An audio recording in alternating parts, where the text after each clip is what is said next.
साथियों, आप सभी का स्वागत है एक बार पुनः साइकोलॉजी की क्लास में। हम शुरू करते हैं साइकोलॉजी की क्लास को। हमारा जो टॉपिक चल रहा था वो चल रहा था समायोजन के बारे में। समायोजन के बारे में आप लोगों ने सुना होगा, कई तरीके से पहले समझा होगा। समायोजन के बारे में हम पढ़ रहे थे हमारी फिजिक्स क्लास में। मैंने कहा हमारा विषय है मनोविज्ञान।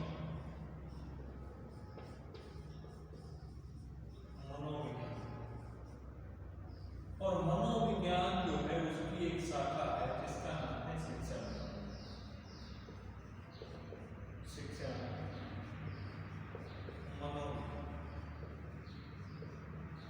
और उसी शिक्षा मनोविज्ञान में हम जिस विषय का जिस टॉपिक का अध्ययन कर रहे हैं उसका नाम है समायोजन।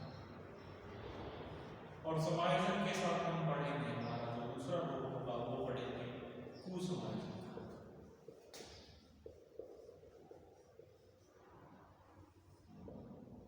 ये था हम लोगों ने समायोजन में शुरू किया था।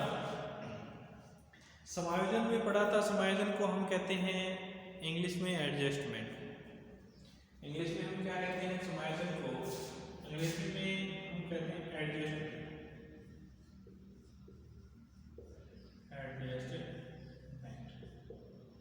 ये तो है समायोजन।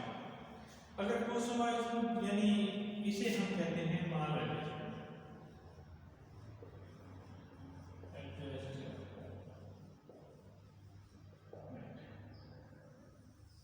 समायोजन और कुसमायोजन। इसमें हमने देखिए क्या क्या किसके बारे में दोबारा से थोड़ा सा बता देता हूँ। समायोजन के बारे में हमने पढ़ा था सबसे पहले कि समायोजन है क्या, समायोजन किसे कहते हैं। समायोजन के बारे में हम लोगों ने पढ़ा तो समायोजन क्या है? एडजस्टमेंट। मैंने बार बार आप लोगों को बताया कि इस ये जो समायोजन टॉपिक जो हम पढ़ रहे हैं उस टॉपिक में हमें दो चीजें याद रखनी है, दो चीजें इंपॉर्टेंट है। एक तो हमें जो ध्यान रखना है वो रखना है प्राणी की आवश्यकताओं का। दूसरा जो हमें ध्यान रखना है वो रखना है प्राणी की इच्छाओं का। तो प्राणी की जितनी भी आवश्यकताएं हैं, प्राणी की जितनी भी इच्छाएं हैं, उन आवश्यकताओं और इच्छाओं पे प्राणी क्या करता है? कई बार तो उनके ऊपर विजय प्राप्त कर लेता है, लेकिन कई बार उन पे विजय प्राप्त नहीं कर पाता। और विजय प्राप्त नहीं कर पाने का कारण क्या है? किसे कहते हैं विजय प्राप्त करना और ना करना? ये है कि कुछ आवश्यकताएं हैं मान के चलिए प्राणी की, वो आवश्यकताएं पूर्ण हो जाती हैं। दो चीजें बताई मैंने आपको यहाँ। एक तो प्राणी की आवश्यकताएं,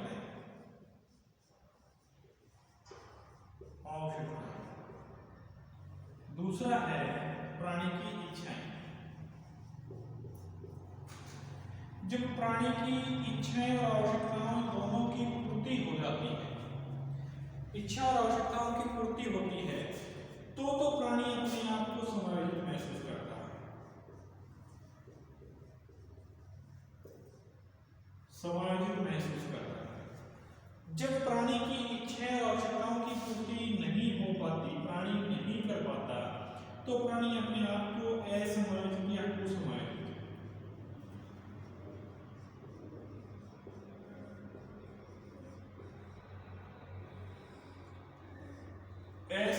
या फिर कुसमायोजित।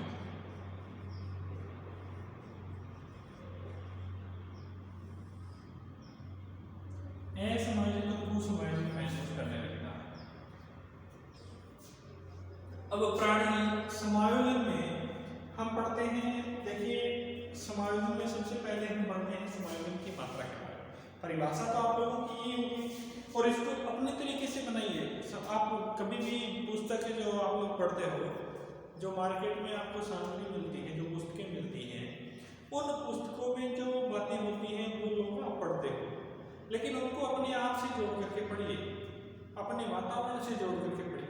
जब आप उन चीज़ों को अपने स्वयं से, अपने वातावरण से जोड़ करके जब पढ़ोगे तो स्वाभाविक सी बात है, निश्चित सी बात है कि आप लोगों को किसी प्रकार की इसमें कोई समस्या नहीं आएगी। और वही चीज़ समझ में आएगी जो लोग आप खुद अपने स्वयं से जोड़ करके पढ़ोगे। अब इसमें देखिए मैंने आप लोगों को सीधा बताया है, अपना एक समझ में आने का एक ही तरीका होता है कि जब हम अपने स्वयं से जोड़ करके किसी चीज़ को पढ़ते हैं तो हम उसको आसानी से समझ लेते हैं, और जब स्वयं से जोड़ करके नहीं पढ़ते हैं तो हम उसको नहीं समझ पाते। अब देखिए मैं यहाँ परिभाषा बनाता हूँ, अपनी तरफ से बता रहा हूँ, अब उसी तरीके से तुम बता करके इसको समझना कि प्राणी की, किसी प्राणी की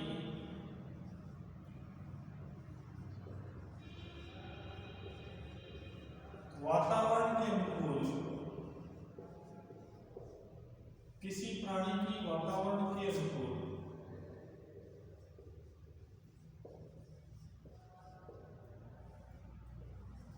इच्छाओं,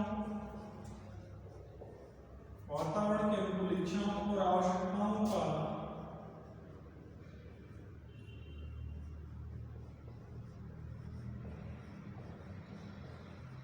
इच्छाओं और आवश्यकताओं की पूर्ति होना या सामंजस्य बैठाना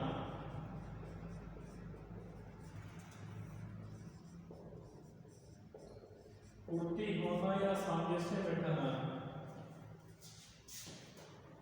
समायोजन का रूप होता है।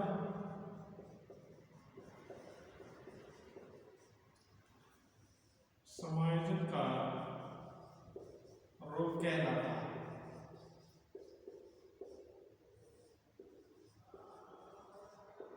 अब इसी को बदल रहा हूं, ध्यान देना, ये ही जो आपकी परिभाषा है इसी को मैं दूसरे रूप में लिख रहा हूं कि किसी वातावरण में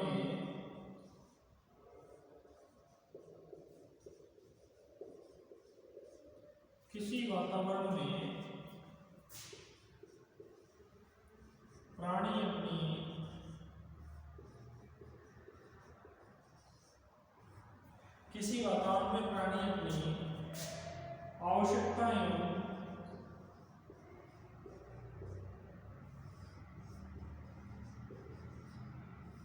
आवश्यकता एवं इच्छाओं का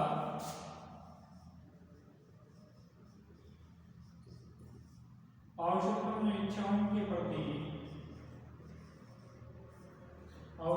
एवं इच्छाओं के प्रति सामंजस्य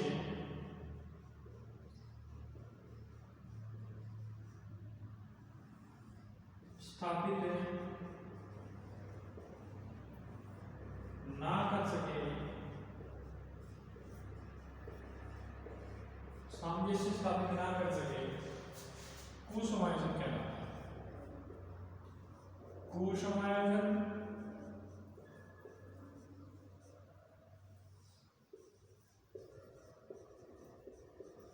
कहलाता है। ये है सब। अक्सर हम लोग पढ़ते हैं किसी मनोवैज्ञानिकों के अनुसार, किसी विद्वानों के अनुसार, जो चीजें हम लोग पढ़ते हैं वो एक बुक की जो लैंग्वेज होती है वो अलग रूप में होती है, और हम अगर अपने स्वयं से जोड़ करके किसी चीज को पढ़ते हैं तो वो एक अलग रूप में होती है। तो ये मान करके चलिए कि हमारी जो बुक की लैंग्वेज है वो हमें समझने में कहीं ना कहीं कठिनाई आती है, और इसी कारण से हम मेहनत तो अच्छे तरीके से करते हैं, पढ़ते तो बहुत ज़्यादा लंबे समय तक हैं, लेकिन वो चीज़ें हम ग्रहण नहीं कर पाते क्योंकि वो हम अपने स्वयं से जोड़ करके नहीं सीखते। साथियों, जो चीज़ें हम स्वयं से जोड़ करके सीखते हैं, कोई भी पाठ्यक्रम हो, किसी का भी कोई भी रूपरेखा हो, उसको अगर हम स्वयं से जोड़ करके पढ़ते हैं तो जरूर कहीं ना कहीं उसकी सार्थकता निकल करके आती है। अब आप लोग, मैं एग्जाम्पल दे रहा हूँ आप लोगों को कि एक तो ये क्लासें लग रही है अपनी वीडियो वाली क्लास, एक में अगर आप लोग यहाँ होते आमने सामने, उद्दीपक होता अनुक्रिया होती, तो उद्दीपक सामने होता तो अनुक्रिया होती, और जब उद्दीपक और अनुक्रिया होती तो सामंजस्य स्थापित होता। दोनों जो वातावरण होता उस वातावरण से जोड़ने के पश्चात हम उस क्लास को पूर्ण करते, तो कहीं ना कहीं उसमें जो रियलिटी, जो वास्तविक जो सार्थकता निकल करके आनी चाहिए थी वो उसमें निकल करके आती। ये सच्चाई है दोस्तों। तो यहाँ ये बात है, अभी तुम लोग देखिए परिस्थितियाँ अनुकूल नहीं है, अपने आप के साथ जो वातावरण है उसके साथ सामंजस्य स्थापित कर रहे हैं कि नहीं कर रहे हैं? तो वो क्या कर रहे हैं? एडजस्टमेंट ही कर रहे हैं। अभी कुछ दिन पहले जैसे ये आदेश था कि घरों से बाहर नहीं निकलना, तो हमने क्या किया? एडजस्टमेंट ही किया। वही तो क्या है? समायोजन है। जो परिस्थितियां बनती हैं, जिस वातावरण में जो परिस्थितियां बनती है, प्राणी उनको अपने अनुकूल बना लेता है, तो वो समायोजित महसूस करता है। और अगर अनुकूल नहीं बना पाता तो प्राणी को समायोजन की स्थिति में चला जाता है, क्योंकि वो समायोजित महसूस नहीं करता है। तो इसी आधार पे अगर हम देखें आगे, तो समायोजन की मात्रा को हम देखते हैं तो 4 रूपों में रखते हैं समायोजन की मात्रा। अब देखिए इसमें समायोजन की मात्रा परिभाषा के हिसाब से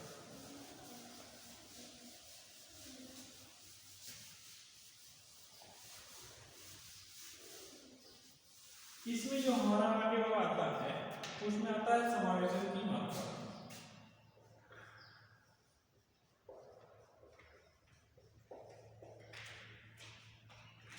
समायोजन की मात्रा। और समायोजन की मात्रा की जब हम बात करें तो समायोजन की मात्रा को हम 4 भागों में बांटते हैं मुख्यतः। तो सबसे पहले हम मानते हैं, देखिए हमारे पास है आंशिक समायोजन। आंशिक समायोजन, आंशिक समायोजन से सबसे पहले हमारे सामने है चिन्हाई समायोजन, जिसे हम पूर्ण समायोजन कहते हैं। पहला है हमारे सामने समायोजन, जिसे हम क्या कहते हैं? पूर्ण समायोजन। पूर्ण समायोजन।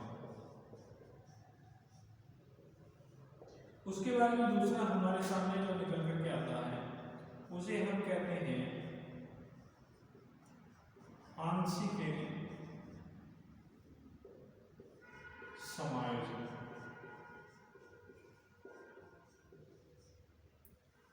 तीसरा जो हमारे सामने आता है उसे हम कहते हैं असमायोजन। तीसरा है हमारे सामने असमायोजन। और चौथा जो हमारे सामने इसमें है वो है कुसमायोजन, जिसके बारे में हम बड़े अच्छे तरीके से, क्योंकि अक्सर जो एग्जाम में क्वेश्चन की जाती है वो इसी से की जाती है, कुसमायोजन।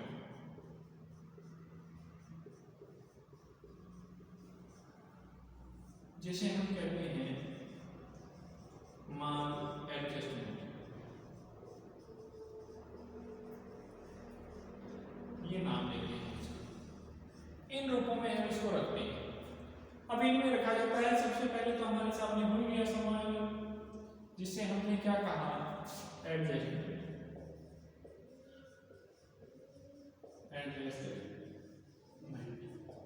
दूसरा हमने कहा आंशिक समायोजन, तीसरा हमने कहा असमायोजन। इसको हम हो सके तो इसके साथ कहीं ना कहीं इसको तालमेल स्थापित कर सकते हैं।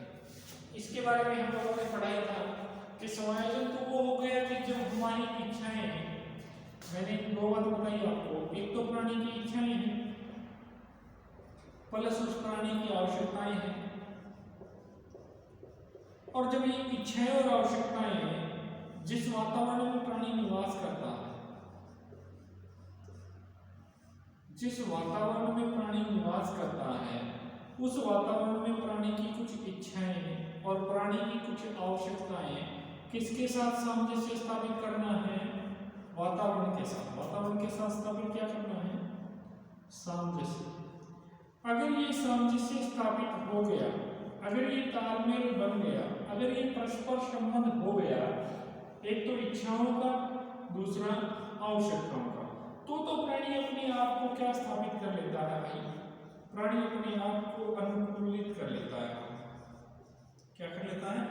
अनुकूलित। यानी हम जीन प्याजे के सिद्धांत में पढ़ते हैं, जीन प्याजे के सिद्धांत में एक शब्द आता है जिसका नाम है अनुकूलन। क्या नाम है? अनुकूलन।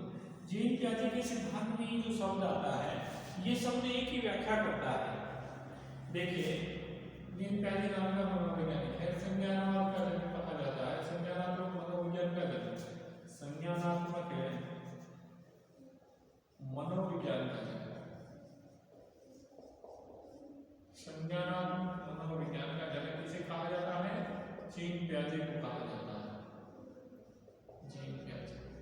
जीन प्याजे किसकी बात करते हैं? संज्ञानात्मक विज्ञान की बात करते हैं।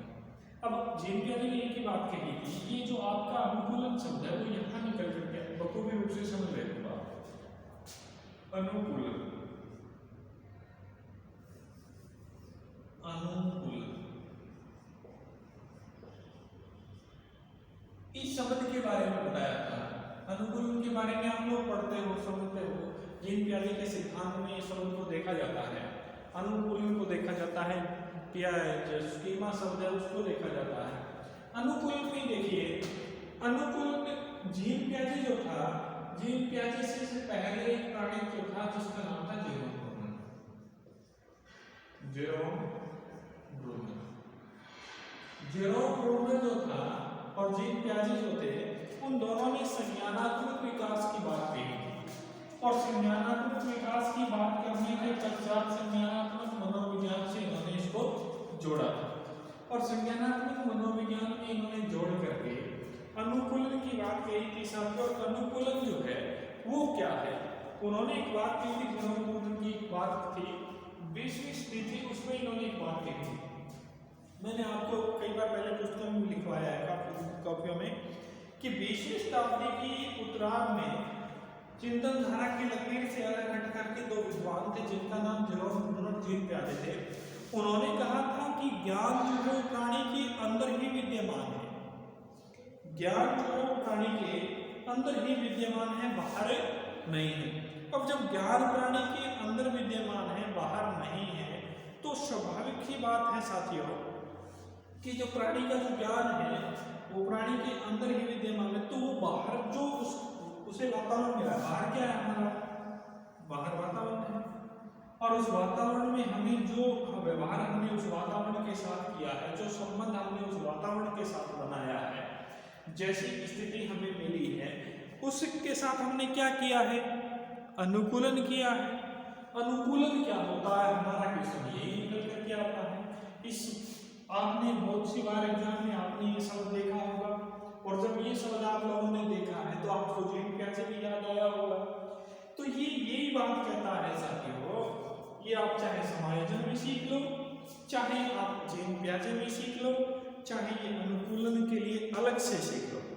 अनुकूलन एक ही बात कहता है कि जब हम किसी परिस्थिति या किसी वातावरण के अनुसार अपने आप को हम जोड़ लेते हैं, और जोड़ने के बाद हम उसे अपने तरफ से या उस वातावरण की तरफ से आपस में संबंध स्थापित कर लेते हैं या समायोजित कर लेते हैं, तो वो समायोजित होने की जो स्थिति है साथियों, जो समायोजित हो रही है, वो समायोजित होने की स्थिति है, वो अनुकूलन कहलाती है। यही बात जीन प्याजे बताते हैं। यही बात जेरोम ब्रूनर ने जीन प्याजे से पहले जेरोम ब्रूनर ने बताई थी। जेरोम ब्रूनर का और जो जीन प्याजे है उनका संज्ञानात्मक मनोविज्ञान में सबसे ज़्यादा योगदान रहा है साथियों, क्योंकि उन्होंने कहा था कि ज्ञान है वो प्राणी के अंदर ही है, बाहर नहीं है। अब बाहर का उसे चाहिए तो क्या चाहिए? बाहर का चाहिए तो उसे वातावरण चाहिए। अब जिस वातावरण में वो निवास कर रहा है, अब मैंने आपको बार बार कई उदाहरण ऐसे दिए हैं कि हम जो कार्य करते हैं उसमें ज़्यादातर जो कार्य है हम अपने वातावरण से करते हैं। जैसा वातावरण हमें मिलता है उस वातावरण के अनुसार में के पश्चात हम उस कार्य को अंजाम देते हैं। वो कार्य चाहे कैसे भी हो सकते हैं। वो जिस वातावरण में हम अच्छे लोगों के बीच बैठेंगे, अच्छा वातावरण हमें मिलेगा तो हम अच्छी क्रियाएं करेंगे, अच्छे लोगों के बीच बैठेंगे, अच्छे तालमेल बनाएंगे, अच्छे संबंध स्थापित करेंगे। अगर हम अच्छे लोगों के बीच नहीं बैठेंगे तो स्वाभाविक सी बात है कि हम अच्छे तालमेल नहीं बना सकते, क्योंकि वो हमें किसके कारण मिली है? वो सारी चीज़ें मिली हैं साथियों उस वातावरण के साथ। और जब हमें वो वातावरण मिलता है तो हम उसी के साथ अपने आप को अनुकूलन स्थापित कर लेते हैं। तो ये हमारा पहला जो स्वरूप है, इसमें हमने दो चीज़ें समझने का प्रयास किया है। एक तो पूर्ण समायोजन को समझने का प्रयास किया है, और दूसरा इसी के साथ मैं यहाँ लिखता हूँ अनुकूलन को समझने का प्रयास किया है।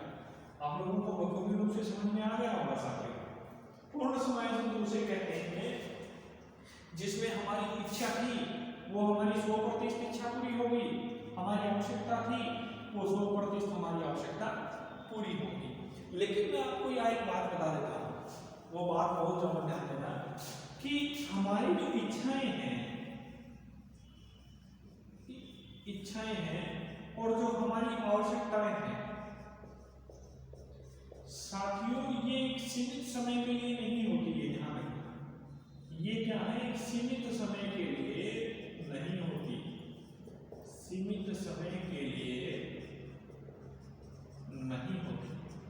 अब सीमित समय के लिए क्यों नहीं होती, ये ध्यान दें कि जब प्राणी ने किसी वातावरण में किसी इच्छाएं और आवश्यकताओं के विरुद्ध अपने आप को समायोजित तो कर लिया उसने, जब अपने आप को उसने समायोजित कर लिया तो साथियों हम ये बात नहीं कह सकते कि दोबारा से वो इच्छा नहीं जगेगी, दोबारा से उसकी आवश्यकता नहीं होगी।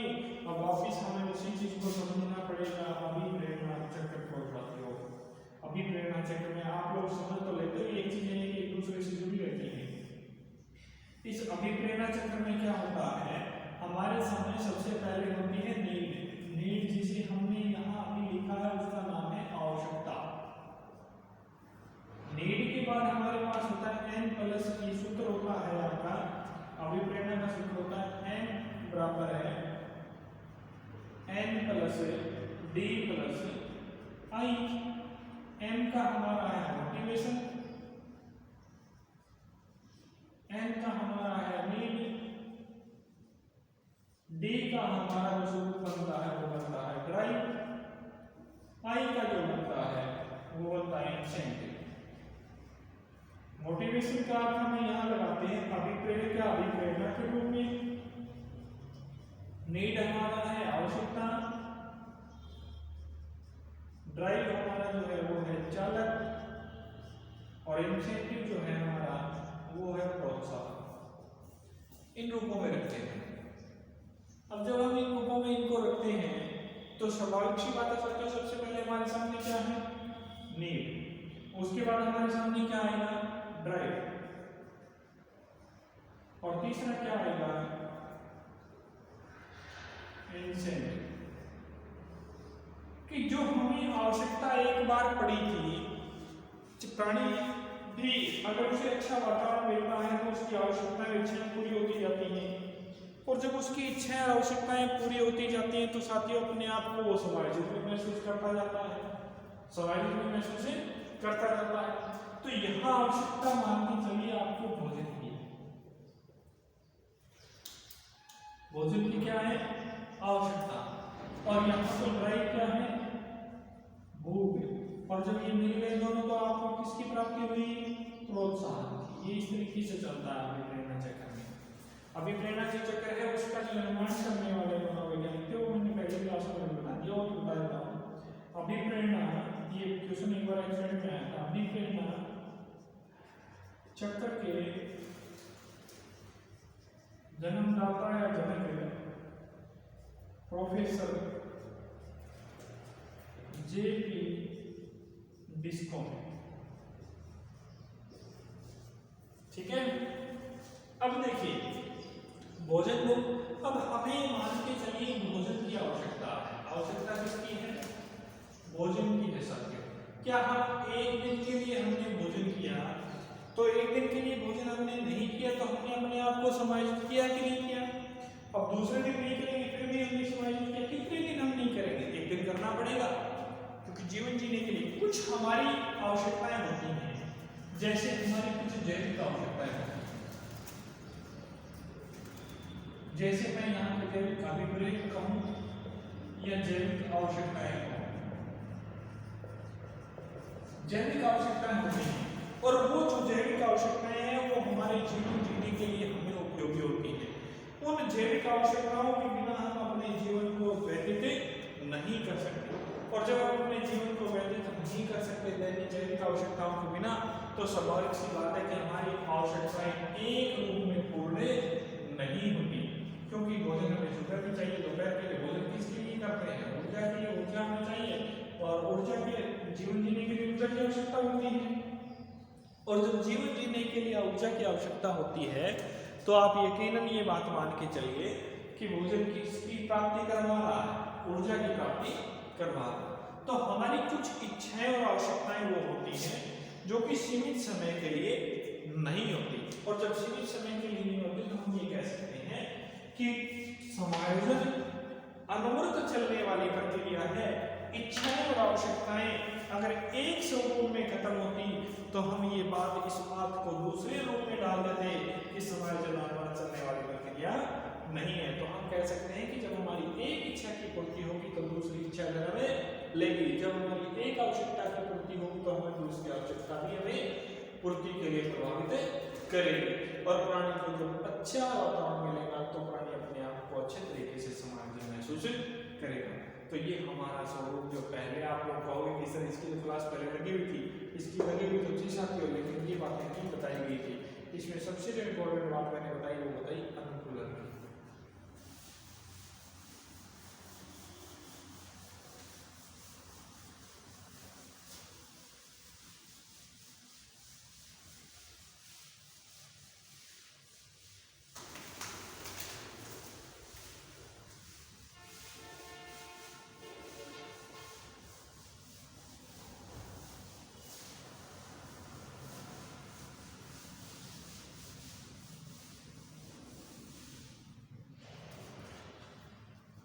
धन्यवाद साथियों, मिलते हैं।